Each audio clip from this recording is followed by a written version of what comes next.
we, Abhijit ji, Shunya ji, Sanjay ji, we all talked about children's digestion, how this is the kapha age for them. You know, they need food to strengthen them and nourish them. But also at the same time, if at some point of time, if their digestion or metabolism is compromised or it's not optimally working, in that case, what is it that you can give to them, which is still a healthy and easier to digest option? So, actually, if you bring the next topic.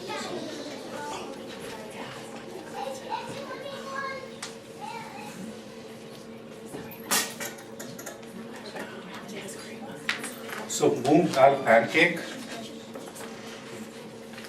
I think those of you who've seen it, it's not a surprise, but always there are some new folks who visit us. So this is yellow mung dal which has been soaked. Ideally you would soak it overnight, or even if you can do it for like 3-4 hours, that'd be great. So what we'll do is rinse it and soak it, and then we're going to make a batter out of it. So remove all the water, practically all the water from it. It has to be a thick batter. So I'll let Ashley do that inside while we continue on another recipe. So we'll talk about the mung dal pancake when she brings back the batter.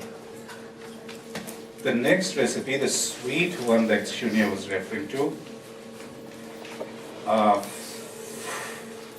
for lack of a better word, you can call it wheat fritters. My mother used to call it puwa. Some people also call it gulgule. They're different words. I know a lot of my Indian friends would have eaten it as children, as grown-ups, and if you've forgotten, here's your chance to learn it again. Very simple. So, here's whole wheat flour, organic whole wheat flour. The ratio, okay, let me talk about the ingredients first. Whole wheat flour, this is some almond flour, dry almond. You can just grind them into a coffee grinder or whatever. Sugar, some cardamom pods,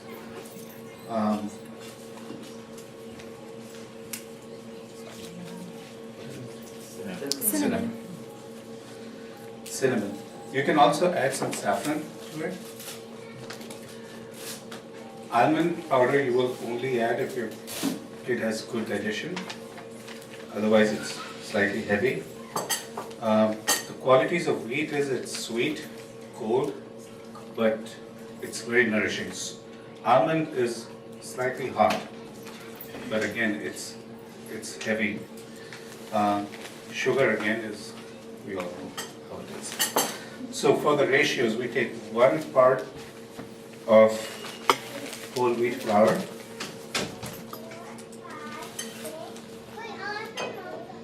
half a part of almond flour,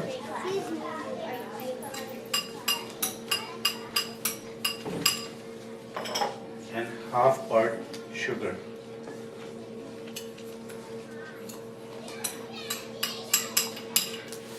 Ready?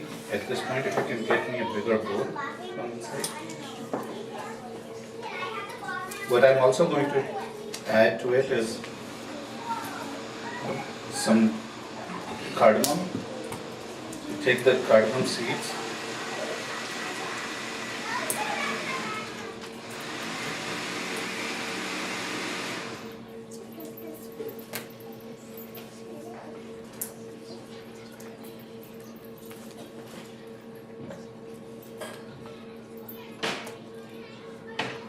remember eating puwa? Good. Only 2?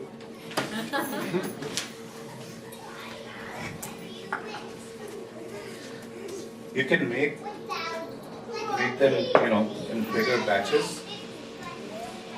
good probably for one day. I would not say that make it for like 3-4 days. But the kids would love to eat it by itself. You can even soak it in milk and then eat it. Every which way, it tastes good. Okay, so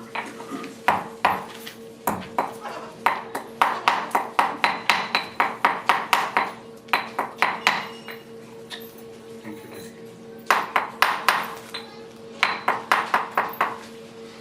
I'm also going to add cardamom powder here, and maybe just a little bit of cinnamon.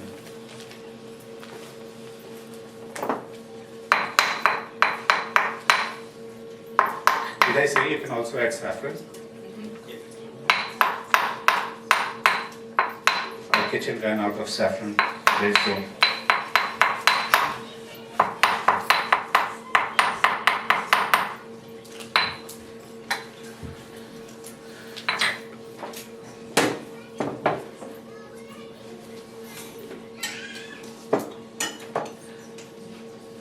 Slowly we will add some water to it.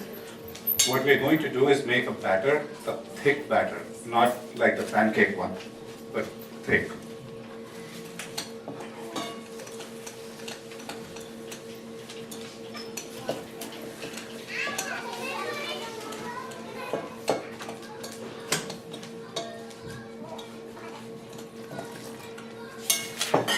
So while that is being mixed,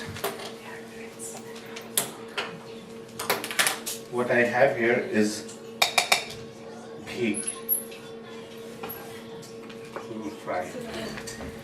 Now for this yummy. So while the sales promotion was going on, the ghee, the ghee has come to a heat, right temperature. This is the kind of consistency I'm talking about. It's thicker than a pancake. Thicker than a pancake batter. Like cookie dough, but kind of runny cookie dough. So it's very simple from here on. You just take a spoon and rub it. And you can Go ahead make to these fry. and keep it on your counter for a day or two. So if the child wants to eat something sweet, this is what they eat, you know. If you have fresh jaggery, you can replace the sugar with jaggery for even better results.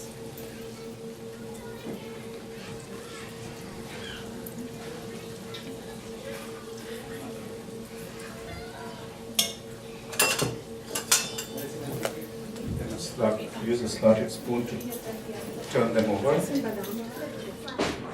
But almonds, cashews, Walnuts. all of these in micro quantities are good for growing children.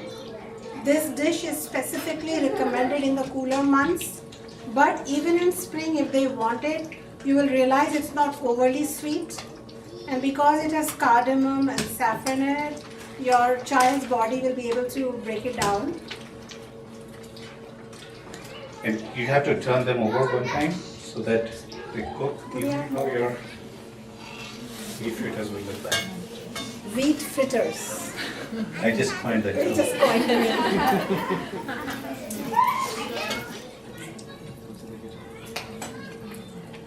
This is the batter from the mung dal that we had soaked.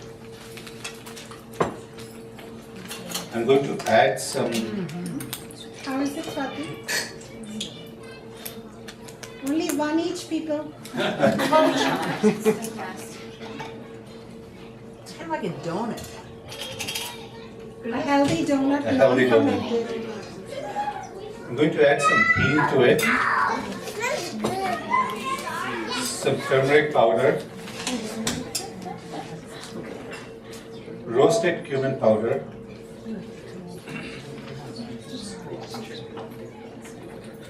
and Himalayan rock salt.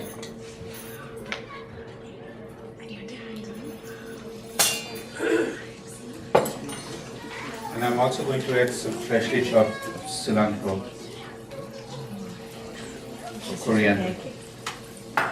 Yes, this is for the pancake.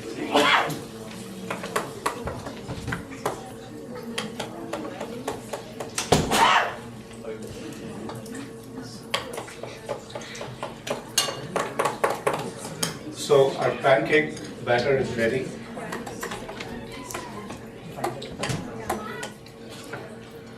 Moong dal is a digestive food, so when the child is saying that he cannot eat, he or she are having tummy pains, or you feel like they have parasites, or they're just looking really dull, then give them a few days of like this moong pancake, or moong and rice khichdi, or moong dal and chapati.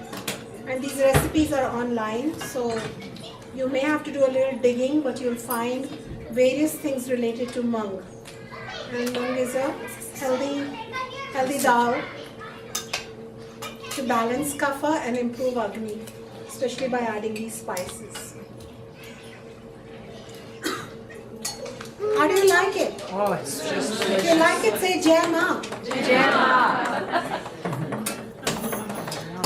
Okay, so our batter is ready. What did I add to it? water. Soup? No. It was moong dal, then I added salt, hing, turmeric, roasted cumin powder, and cilantro. So heat up this pan, apply some ghee onto it, and from here there's a disclaimer. Shunya does all the pancakes at home, so mine do not lift up very well. Do you want me to save you in public?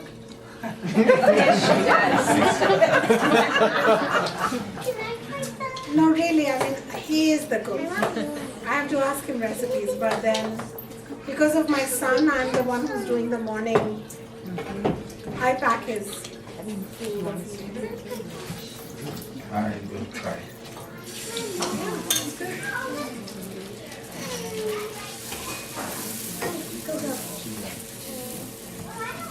No, dal chila. Yeah, it's called moong dal chila.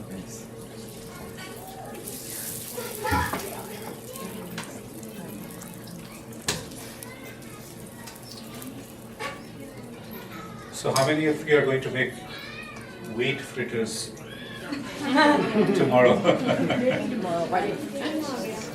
So we have to wait for the pancake to start to bubble. That's when you remove it and switch over.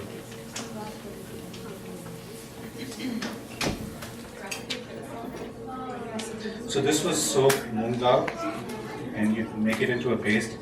Add salt, hing, roasted cumin powder, and freshly chopped coriander.